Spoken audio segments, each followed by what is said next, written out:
Bonsoir à tous, bonne fin d'année. Du coup, je vais finir un petit peu sur ce sujet-là, là, le carré. Et, ben, vous allez voir, on va finir l'année en beauté, quoi. Et en fait, du coup, nous, on en était resté là la dernière fois, donc l'éveil de l'homme dans la conscience des chakras et tout ça, ce qui lui permet de sortir de la matière, c'est le rond de 6, ce qui lui permet d'accéder au rond de 9. Mais évidemment, quand on accède au rond de 9, on agrandit un petit peu, et c'est ce qui nous donne en fait le rond de la matière et le rond de l'esprit. Alors après, il va falloir revenir un petit peu en arrière et se réintéresser à ça. Et là-dessus, bon, vous connaissez les carrés magiques, ouais, ce truc-là, là, le carré de perspective, et on va voir que entre ces deux dessins, donc ces deux-là, là, celui-là et celui-là, bah, il y a quelque chose qui est notable, quoi. En prenant un cube, comme ça, si on le met exactement au milieu, on va avoir ce dessin-là. Mais si on le prend en biais, donc comme ça, on va voir le chevron là qui apparaît. Et c'est ces chevrons-là. Donc ce cube-là, c'est un cube légèrement en biais, mais qui n'est pas encore axé. Vous voyez la différence? Donc il nous montre bien quelque chose en fait. Hein. Donc il faut regarder bien les choses de travers, mais dans l'axe.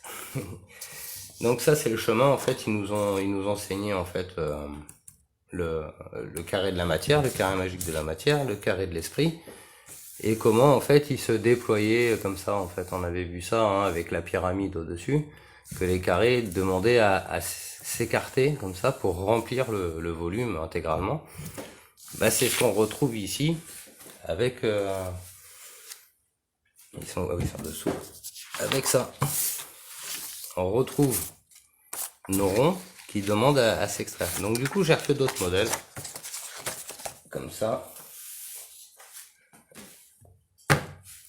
Et donc là, je les ai fait en hexagone pour que ce soit plus compréhensible.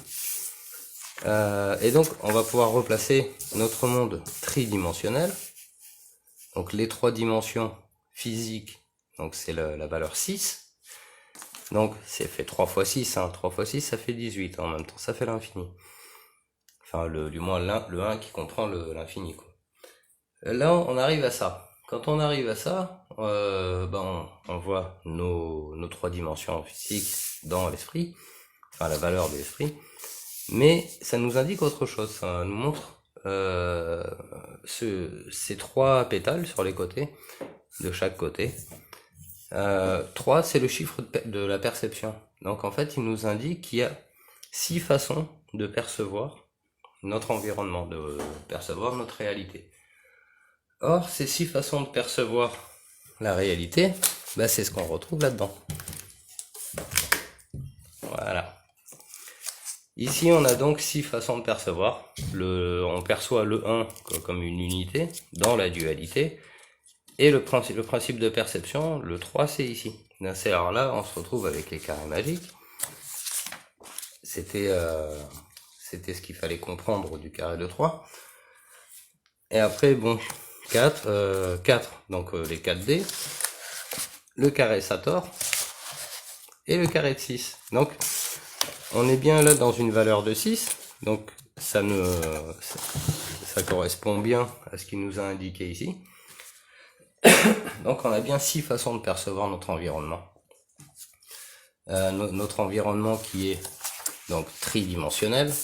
Donc là pour refaire ces couleurs, j'ai pris la couleur jaune qui correspond à la première croix, le bleu qui correspond à la deuxième croix, et le rose qui est le point à accéder le plus haut. Alors pourquoi ces croix-là, c'est la valeur qui est au milieu. Le jaune correspond au premier niveau de compréhension, le bleu deuxième niveau de compréhension, et le troisième après avec le rose. Une fois qu'on a vu ça, on comprend tout de suite l'intérêt de cette fleur de vie, qui est en fait un cube, mais qui est un cube bien dans l'axe de son travers, alors que celui-là est pas vraiment aligné, ce point-là n'est pas au milieu. Et ça nous indique plein de choses, hein. Vous avez vu hein, le chemin qu'on a pu faire déjà là-dessus. Et ces trois niveaux de... Alors, c'est ce côté tridimensionnel, donc les trois niveaux dans la matière pour comprendre le tout. Donc ce carré-là jaune, machin, et le dernier carré de 9, lui, il reste blanc. Parce que le blanc, c'est la couleur du tout. Et donc, on avait vu aussi que si on reprend nos valeurs ici, on reprend, ah oui, alors, faut que je reparte d'ici. Donc ici en fait, ça c'est la dualité dans l'abscisse et l'ordonnée. Ça c'est nous en tant qu'unité existante. Le premier principe de perception, et là on va voir que là la matière recouvre, enfin l'esprit recouvre la matière, il n'y a pas de distinction entre l'esprit et la matière. Pour commencer à avoir une différence entre les deux, il faut passer à ce plan-là. Voilà. Là, une fois qu'on est, ça c'est le principe 4D. Hein. La 5D, c'est le carré Sator, on s'en souvient. Donc là, on commence à vraiment bien comprendre hein, la loi du cube. Et ça s'arrête pas là, ça va donc jusqu'à 6, où le 6, il va remplir pleinement les pages. Alors je vous invite à regarder sur, comment ça s'appelle, sur Google, là, sur Internet, pour trouver le carré de 6, le carré magique de 6, qui est, j'ai déjà partagé la photo, mais c'est d'un côté écrit en arabe et de l'autre traduit en français. Ce carré magique de 6, il est incroyable à étudier. Il est en cohérence avec tout ça. Alors je referai une vidéo sur le carré de 6, mais le carré de 6, pour le comprendre, il faut suivre le chemin du 9. Le 9, au début, il est ici, et quand on monte de niveau, il descend, il se retrouve là, vous voyez.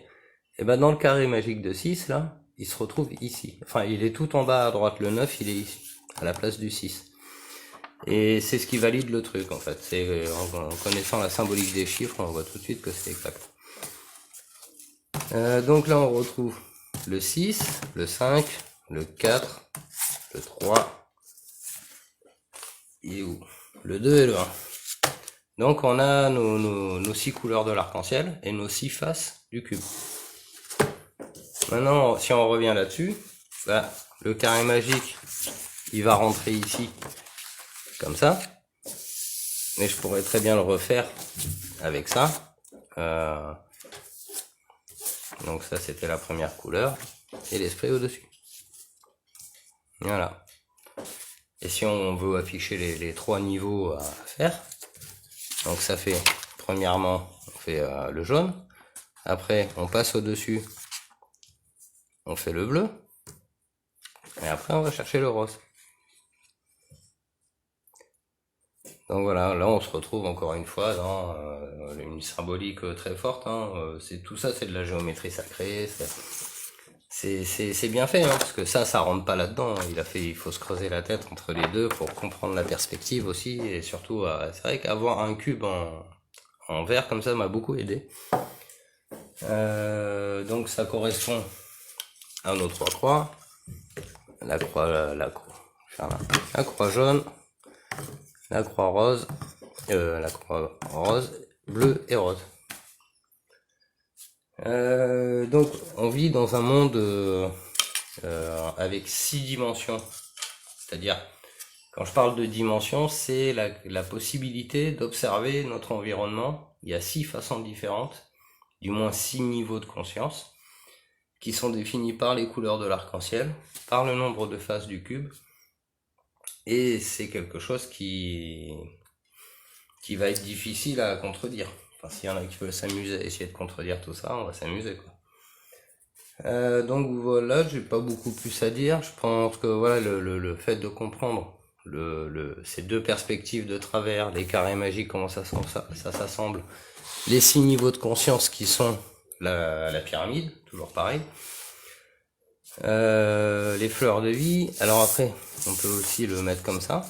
Donc là, on va remettre en fait nos 3 fleurs de vie, donc ces 3 dimensions avec un rayon de 6, parce que 6 c'est le chiffre de la matière, donc c'est 3 dimensions matérielles. Ces 3 dimensions matérielles, on va les retrouver là. Donc avec toujours ce principe de dualité en bas qu'on va unifier en haut. Donc matière esprit, et enfin matière, âme, esprit, et sinon c'est la dualité et l'unification de la dualité.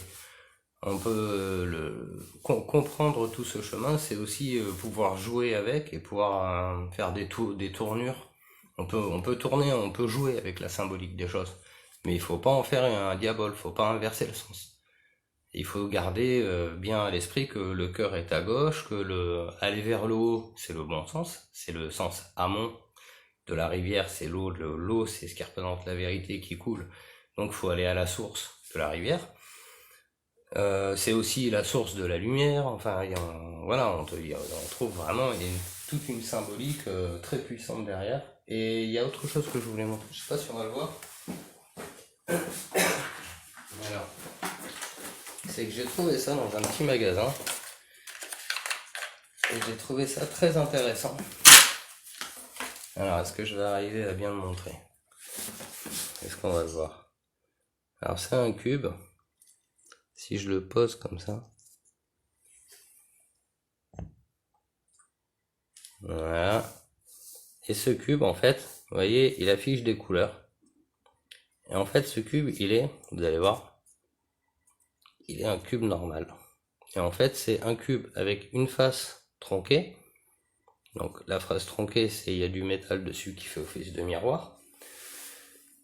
Et ce cube tronqué, quand on met un miroir, donc ce qui réfléchit sur sa face tronquée, et qu'on le remet à l'endroit, vous voyez tout de suite les couleurs de l'arc-en-ciel qui s'affichent, alors qu'il n'y a aucune couleur dedans. Évidemment, c'est un effet prisme.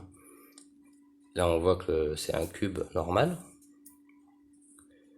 On voit la soudure ici. On voit le cube tronqué. Et si je le pose comme ça, la lumière va se diffuser à l'intérieur et nous révéler toutes ces couleurs. On voit bien ici que c'est blanc. Donc tout ça pour dire que les gens, quand ils ont créé tout ce langage, quand ils ont exprimé tout ça, ils se sont basés sur des observations. Ils ont regardé l'arc-en-ciel, ils ont réfléchi sur leur espace tridimensionnel, ils ont compris que s'ils pouvaient en parler, c'est qu'il y avait quelque chose de plus. Donc c'est encore une fois, on a un savoir entre les mains qui est très très ancien, qui est génialissime. Hein. Moi je trouve ça fabuleux de pouvoir voir tout ça, comprendre tout ça aujourd'hui.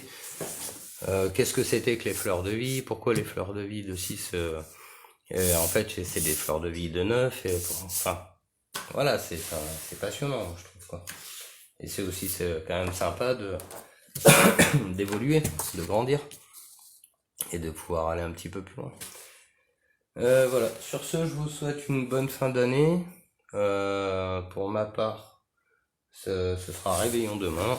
Un petit au revoir du chat, je sais pas si vous allez le voir.